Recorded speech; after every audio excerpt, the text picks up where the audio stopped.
They told a black woman to wait outside the boardroom. They laughed at her thinking she was nobody, but 1 minute later, she walked in as their new CEO, and within moments, she fired the entire management. Watch how Respect turned the tables forever.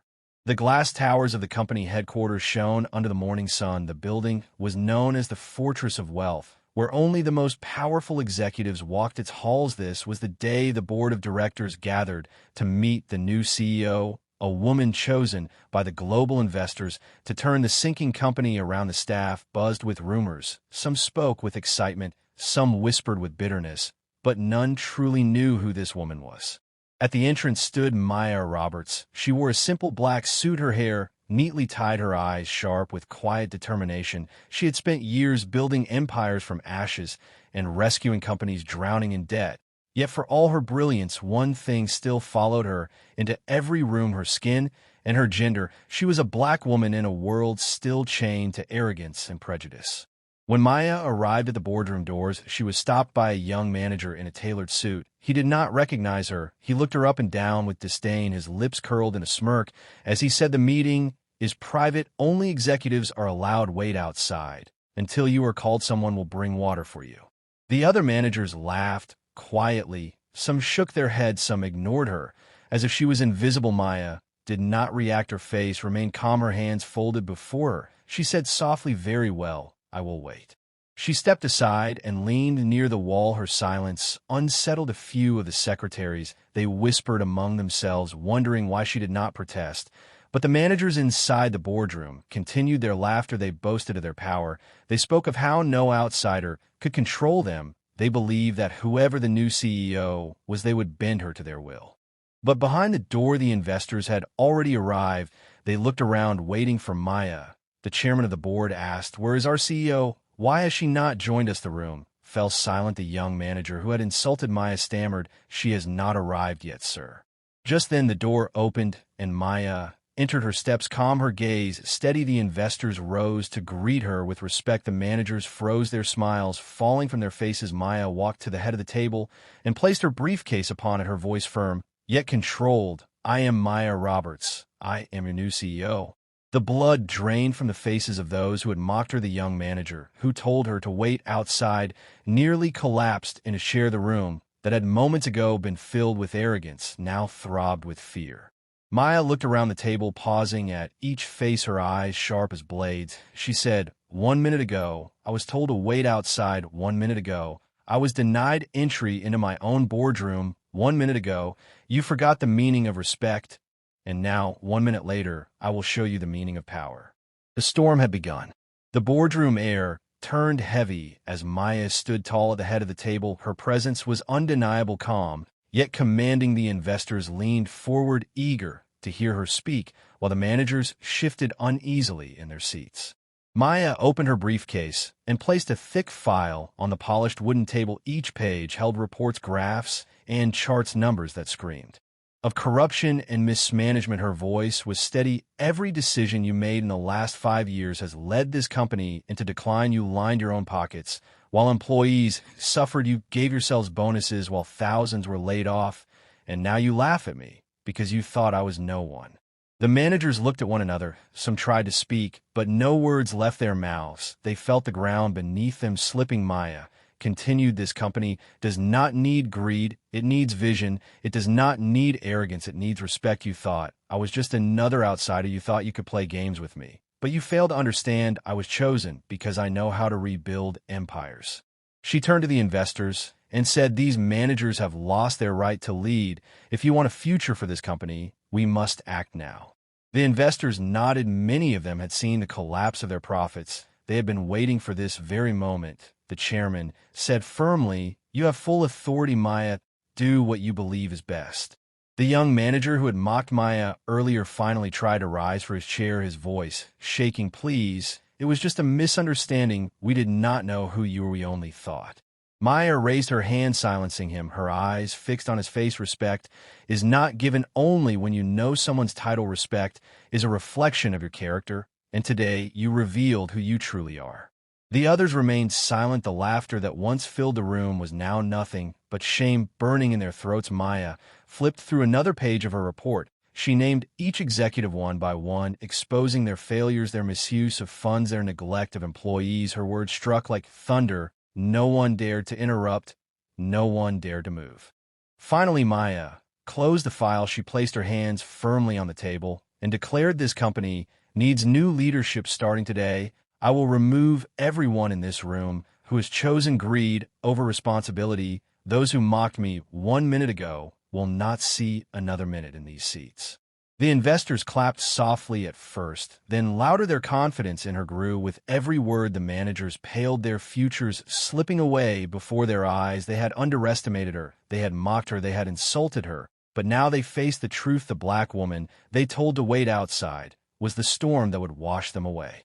The room had turned into a courtroom, and Maya was the judge. The managers sat trembling, their once proud faces pale and their voices silent. The investors leaned back in their chairs, watching as if a long-awaited justice was finally about to arrive.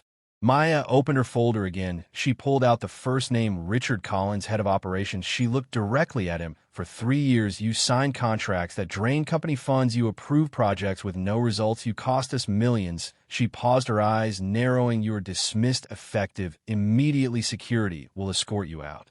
Richard stood, his lips trembling. He tried to protest, but Maya's voice cut through his excuses like fire. "I do not want explanations. I want accountability. And you failed." She pressed the button on the table, and 2 security officers appeared. They walked him out in silence. The managers stared in disbelief. It was happening. She was actually firing them one by one. Maya turned the next page, her gaze locked on Amanda Lewis, chief of marketing. "For 2 years, you approved campaigns that insulted our customers. You ignored the voices of employees who warned you, and you spent the budget on luxury parties rather than real progress." She leaned forward, cold and precise. "Amanda, you are finished." Amanda's face crumbled. She tried to plead, "Please, Maya, give me one more chance. We can work together." Maya's reply was swift. "Respect is not earned through begging. Respect is earned through integrity, and you have none." Security. The guards moved again. Amanda was escorted out, her heels clicking against the marble floor like the sound of defeat. The rest of the managers grew restless. Sweat dripped down their foreheads, their hands shook. They had never imagined this day would come. For years they ruled this company with arrogance. For years they thought no one could touch them. But now a black woman they had told to wait outside was tearing down their empire piece by piece. Maya continued, her voice steady yet merciless. She fired the head of finance for covering losses with lies. She fired the head of human resources for protecting abusers instead of employees. She fired the vice president for accepting bribes from competitors. Each dismissal was swift, each decision final. The sound of security escorting executives out echoed like thunder through the halls of the company. Employees gathered outside, curious whispers spreading like wildfire. They watched in awe as powerful figures walked out, defeated one after another. Inside the boardroom, only a few remained, those who had been too shocked to move. Maya looked at them, her tone softer, yet still firm. "To those who remain, I will give you a choice. Either commit yourself to honesty, loyalty, and respect, or walk away with the others. The choice is yours." Silence filled the room for a long moment. Then slowly some of the managers bowed their heads. "Yes, Maya, we will follow your lead. We will change." Maya nodded calmly. "Good. Because from this moment forward, everything changes." The storm of firings had ended, but a new dawn was about to rise. The company halls buzzed with whispers. Employees had gathered in small groups near the glass walls outside the boardroom. Each time security escorted another executive out, the employees gasped. Some even smiled quietly. They had endured years of arrogance and cruelty from the management, and now it was finally ending. When Maya stepped out of the boardroom, she looked around at the faces staring at her. Young interns, janitors, receptionists, accountants, and engineers stood frozen. They expected her to walk past them, cold and untouchable like the former leaders. But Maya stopped. She smiled warmly and said, "I am Maya Roberts, your new CEO, and today I want you to know this company belongs to you as much as it belongs to me." The employees exchanged stunned glances. No leader had ever spoken to them like this before. Maya continued, "Your voices matter, your ideas matter. You are not invisible to me. If someone tells you to wait outside because of who you are or where you came from, remember this: you deserve respect, and you will have it here." A young intern raised her hand timidly. and asked, "Is it true, ma'am, that you fired the entire management?" Maya nodded calmly. "I did not fire the entire management. I only removed those who put themselves above this company and above you without respect. There is no future without honesty. There is no growth." The employees began to clap slowly at first. Then louder their applause echoed through the halls and spread across the floors above them. More staff leaned from railings, watching the scene unfold. The sound of hope filled the building, something it had not felt in years. Later that day, Maya gathered the remaining loyal managers along with representatives from every department. She placed a large whiteboard in the middle of the room and said, "Tell me what this company needs, not for shareholders, not for managers, but for you, the people who keep it alive." One by one, employees spoke. They share their struggles, their ideas, their hopes. Some spoke nervously, others with passion. Maya wrote down every word, listening carefully. By the end of the session, the board was filled with visions, plans for fair pay, safe working environments, inclusive opportunities, true innovation. Maya looked at the board and said, "This is the future we will build together." She appointed committees led by ordinary workers, not just executives. She promised transparency by opening budgets for everyone to see. She cut unnecessary luxury spending and redirected funds to health benefits, research, and staff development. The company was no longer a fortress of greed. It was becoming a home of respect. Word spread quickly across the industry. Investors praised her, employees admired her, competitors feared her. The woman, once told to wait outside, was now leading one of the strongest corporate revolutions the city had ever seen. But Maya was not done. She had one last move to make. Weeks later, the company held its first all-staff meeting under Maya's leadership. Thousands filled the grand hall. Screens projected her image, so everyone from the top floor to the basement could see. She walked onto the stage not with arrogance, but with grace. She wore no crown, no jewels, only the quiet dignity of a leader who had earned her place. Later that day, Maya gathered the remaining loyal managers along with representatives from every department. She placed a large whiteboard in the middle of the room and said, "Tell me what this company needs, not for shareholders, not for managers, but for you, the people who keep it alive." One by one, employees spoke. They share their struggles, their ideas, their hopes. Some spoke nervously, others with passion. Maya wrote down every word, listening carefully. By the end of the session, the board was filled with visions, plans for fair pay, safe working environments, inclusive opportunities, true innovation. Maya looked at the board and said, "This is the future we will build together." She appointed committees led by ordinary workers, not just executives. She promised transparency by opening budgets for everyone to see. She cut unnecessary luxury spending and redirected funds to health benefits, research, and staff development. The company was no longer a fortress of greed. It was becoming a home of respect. Word spread quickly across the industry. Investors praised her, employees admired her, competitors feared her. The woman, once told to wait outside, was now leading one of the strongest corporate revolutions the city had ever seen.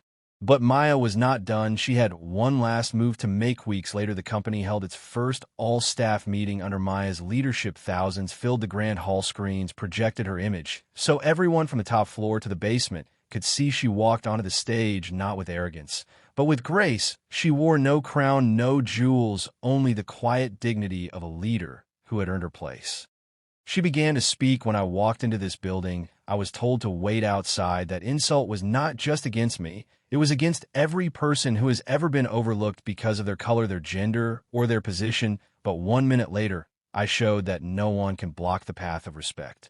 The crowd cheered her words, striking deeply in their hearts. She raised her hand, and the hall grew silent again. "I fired those who mocked respect, but I did not do it for revenge. I did it because without respect we cannot survive, and now we have the chance to grow stronger than ever together." She invited employees to the stage. People who had once been ignored now stood in front of thousands, sharing their dreams. A janitor spoke about safer tools. A young programmer suggested a new app. A single mother asked for flexible hours. Maya listened to them all. She turned to the crowd and said, "From this moment forward, these voices will shape our future." The hall roared with applause. Some employees cried, some hugged one another for the first time. They felt seen, they felt valued. In the months that followed, the company transformed. Profits grew, not because of greed, but because of loyalty. Innovation flourished, not because of pressure, but because of passion. Maya's leadership became a legend taught in universities, shared in articles, and celebrated in communities around the world. And yet Maya never forgot that single moment when she was told to wait outside. She carried it like a flame, a reminder of why she fought. She said often to her staff, "Do not let anyone make you feel small. Do not let anyone tell you to wait outside. If they try, remember your worth and walk in anyway." The legacy of Maya Roberts was not just the rescue of a company, it was the birth of a new truth that respect is the greatest power of all. The woman they told to wait outside had become the leader who invited everyone inside, and that was the miracle that changed everything.